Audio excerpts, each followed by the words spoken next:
because consistency is such a huge factor in the customer experience as well as the writing experience. Many teams struggle with being silos, right? Now, how does content ops help break those down? So it's really content operations helps with that because it's all encompassing of tooling, strategy, process, all of that. Now, from your perspective, what role should AI realistically play in technical writing as of today? It's not the silver bullet. It's not going to magically fix everything for you or solve all your issues, but it is something that you can use. What factors should teams consider when choosing a content management system? So in terms of prioritizing it, you have to be able to assess like what are your biggest pains in your backlog.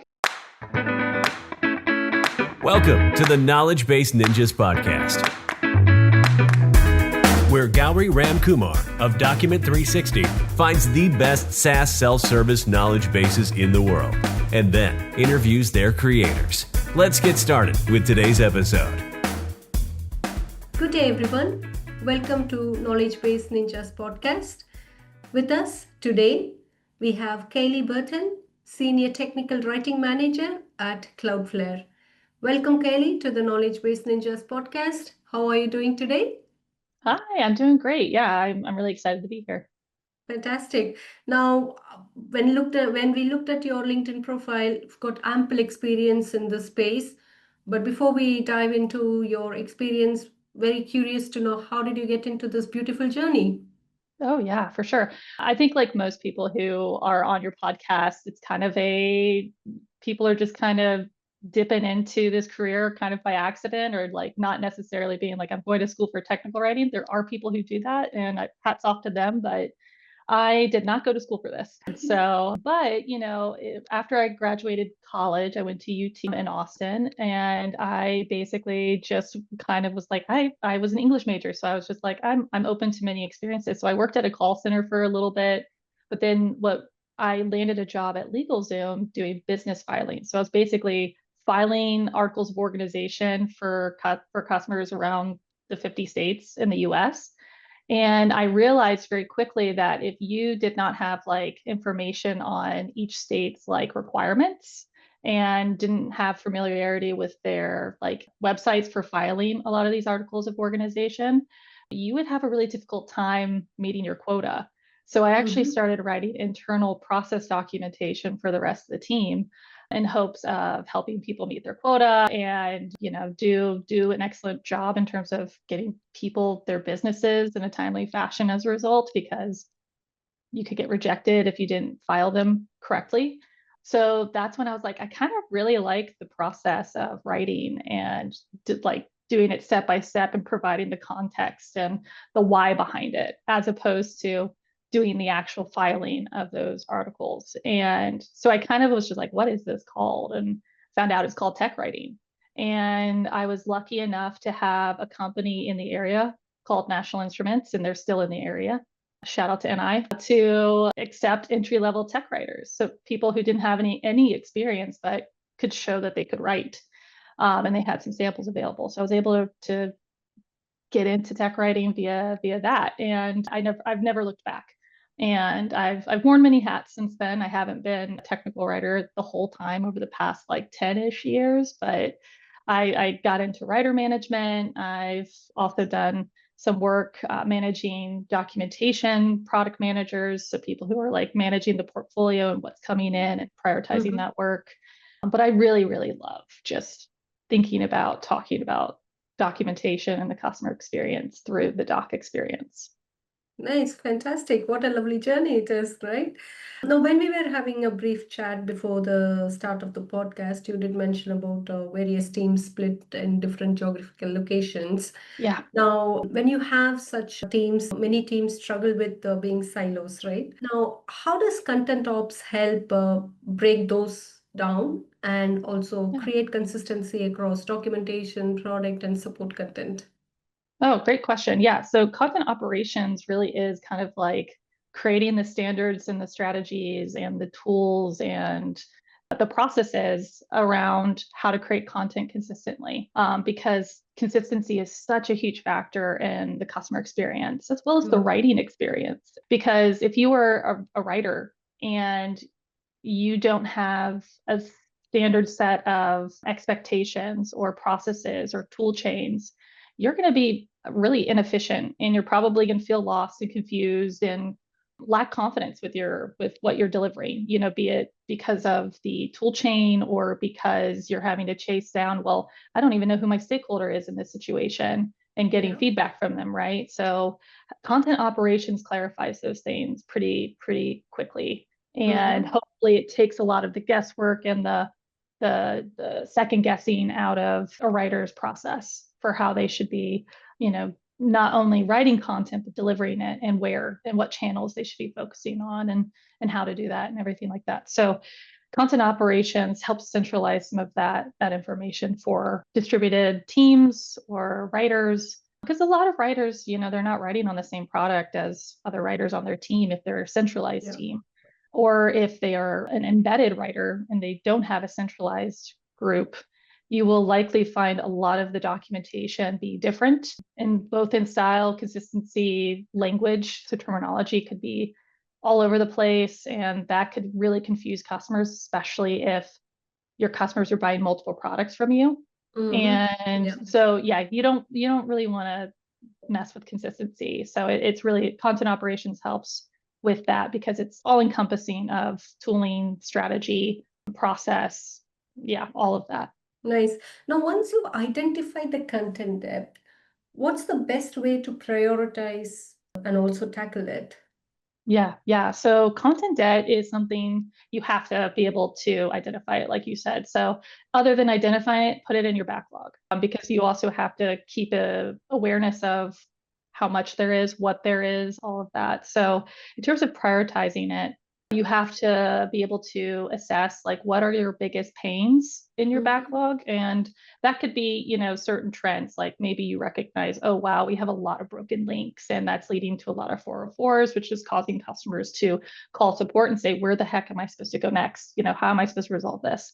So in that scenario, you would prioritize all of your broken links, and basically, depending on how many there are, maybe you organize a bugs form, a doc bugs form, that is, or maybe you say, okay, there are a lot of releases coming up. So, hey, tech writers, part of these releases, the goal for you, in addition to writing your new feature, like writing the documentation to support the new features or the workflows and functionality, you need to also be targeting these bugs specifically and making sure that they're gone. And also, here's the strategy and standard around how we do linking. Are we working on redirects? Are we, like info codes, things of that nature? And this is how you should be testing this moving forward, and that kind of thing. So that's just one example. So a lot of it comes down to having your known issues in a backlog, and then understanding what those known issues are, and really making sure that you are,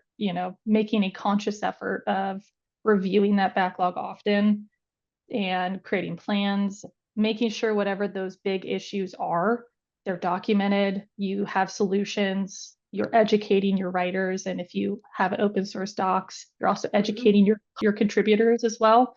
So you have your linking strategy defined in your style guide potentially, or it's somewhere within the repo. If it's a GitHub repo, you have that documented. So it's everything encompassing, like content governance, just in a more microcosm or specific subset of how you should be governing those issues. Nice. Now, you did touch base on the tool side a little bit, but with so many tools, right, of different varieties as well, like you have wikis, knowledge base, CCMS tools, LMS tools. Now, what factors should teams consider when choosing a content management system? Yeah, that's a big one. And so I think there are many factors you should be thinking about. You should be thinking about what is the ultimate customer experience you're aiming towards. And also at the same time, looking at, your business goals and demands. There are going to be some companies that require way stricter version control and way stricter compliance guidelines than others. So you have to be very aware of like what kind of content management system you need. Some are really good about locking it down and doing a lot of branches and versions to a specific doc set, and others are more of like, more open source, kind of like the whole doc set's being published at the same time. And then at the same time, you need to be thinking about what's your source, what's your framework that you're also already using and doing. If you are docs as code, you want to be as nimble and fast and flexible as a developer with their code. And you want to sit really tightly with those devs and in that life cycle for release and everything, and then maintenance as well. Also, a major factor for a lot of companies, especially tech writing teams, is budget. Not everybody has a massive budget to go buy the most expensive CMS out there with all the bells and whistles. They have to consider what is our budget and what can we do within that. So I don't want to negate that. It's one thing to come from a bigger company and potentially have a bigger budget. And then it's another thing to be somebody just starting out and needing to spin up a static website, doc site, using a variety of tools like Docusaurus or GitHub Pages, or even Cloudflare has workers that allows you to spin up a website pretty quickly, the doc site. But it really does come down to what is your framework for working, what are your KPIs, what are your customers' needs, and what's your budget? That's it. That's a huge factor. And I think the most important thing when it comes to any CMS, though, is really thinking about how you're going to scale over the years. And is that CMS going to lock you into something that's going to cause you to slow down a lot, because there are a lot of features and functionalities that you might kind of get tied to and bog you down. So I think that's another piece of this, of like, what are you actually hoping to achieve in a year, in 5 years, in 10 years? And is this going to be a technology that is potentially going to hinder you from integrating with a new technology or process? And consider those things. It doesn't mean that you shouldn't go with that CMS, but it should mean that you are constantly thinking about your strategy moving forward to prevent that blocking component a bit. Nice. AI is now often described as both a helper and as a disruptor as well, right? Now, from your perspective, what role should AI realistically play in technical writing as of today? I think instead of the role, considering its role is very important. I think really understanding its strengths and really understanding your needs, I think should help tech writers navigate it.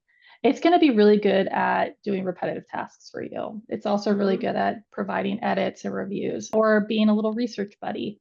If you can prompt it really well and make sure it's engaging with something that has a lot of documentation readily accessible. It's not going to be a good research buddy if it's a bleeding edge technology that very few people are talking about or writing about. So that's something to consider, right?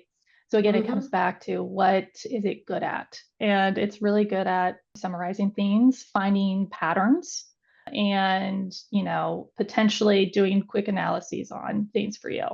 It's not 100% accurate. There are some models that, are in the 90% range, and there are some that are not. And that's why you have to make sure that you're not giving it complex tasks that are going to require a lot of time and effort and energy into training it and vetting it. So I think it could be a helper if you're utilizing it with strengths and using specific tasks around it. So, there are linter technologies out there with AI right now. You can also do a lot of good customer feedback analyses that are not super detailed, but just kind of giving you a quick gut check on positive, negative, neutral. That way you can hone in on potentially the negative or hone in on the positive, because it's also nice to look at the positive things. So it's not the silver bullet. It's not going to magically fix everything for you or solve all your issues, but it is something that you can use as a small helper right now. And I think some teams are trying to figure out how it could be a bigger helper. But yeah. All right. That's super. Let's move on to the rapid fire round questions. So what are some valuable resources you would recommend to our viewers? Something that you recently came across or read about or heard about? For sure. Yeah. So I'm going to provide a very biased answer on this one. So I actually organize the Austin chapter of Write the Docs. So if your city has a Write the Docs a meetup group or they offer virtual sessions, I really encourage you to join them because I think building community is huge in terms of growing your skills, learning about new concepts, even just like kind of philosophically talking about documentation is going to potentially unlock something that you hadn't previously considered or thought of or get you engaged with. I've met a lot of great people through that organization. So I am very passionate about making sure those events continue to happen on a monthly basis. And hopefully we get new people coming, but we have a good, solid, regular contingent. And it's lovely to see them monthly and talk about documentation and get to know them. I also love I'd Rather Be Writing, which is Johnson's blog and resource. I think so many people have really learned a lot from him and seek out his advice. Also, Paso.Uno, like that's another great resource for blogs and thinking about, how is AI impacting technical documentation and just good best practices are in there. And then I also have quite a few books. I'm a bit of a book buyer, but I love really anything to do with like content operations. So content operations from start to scale, that's a good one for folks if they are thinking about, content operations and all the behind the scenes stuff. As a writer manager, this is still one of the best resources that is specific to management. Writers. Okay. Yeah, it's still one of the best resources. I think he wrote this like 10, 15 years ago, and I come back to it. And then obviously Content Audits and Inventories by Paula Land. She's awesome. Yeah. So there's so many things out there. Luckily, if you were to jump on anybody's LinkedIn profile and ask them a question, a lot of these folks are going to be happy to answer questions. Absolutely. And thank you for showing the assets as well so people can buy them, the right ones. Now, the one word that comes to your mind when you hear documentation? I think living. It's one of those resources that can be changed and based on feedback or changed based off of, how people interact with technology over the years. And so, yeah, it's something that I view as like something we can quickly update and also something that if you get good feedback or even difficult feedback, you can improve it. So I view it as a living thing that is breathing and coming along with us and never really dies unless you just forget about it or you sunset it and you remove it from your website. Absolutely. Now, my last question to you is that one piece of advice you would give to your 20-year-old self? I think it would be like getting out of my shell a little bit sooner and joining like groups like Write the Docs or when STC was available and alive, or I know TC World conference has quite a few groups in Europe and Asia as well. So I think trying to find a community to join and, because you're going to learn a lot from people who have been in the industry longer than you. You get to ask them questions that you might not be able to ask folks at your workplace. And you might even find a mentor or, become a mentee to someone else who's just joining, and you get to build good relationships that way. And it feels good because then you get to share knowledge, build your own skills, and grow community. And I think that's such an underrated thing these days. Nice. Now, if there's anything else I must to ask or pick up from this conversation, please feel free to add now. I don't think I have anything. Yeah, I think we covered a lot of bases. Thank you. Absolute pleasure to have you today, and all the very best for all the projects that you're currently handling and for the future ones too. And lovely to have this little chat with you. Thank you. It's great being here. Thank you. Take care. Thanks for listening to today's episode of the Knowledge Base Ninjas podcast.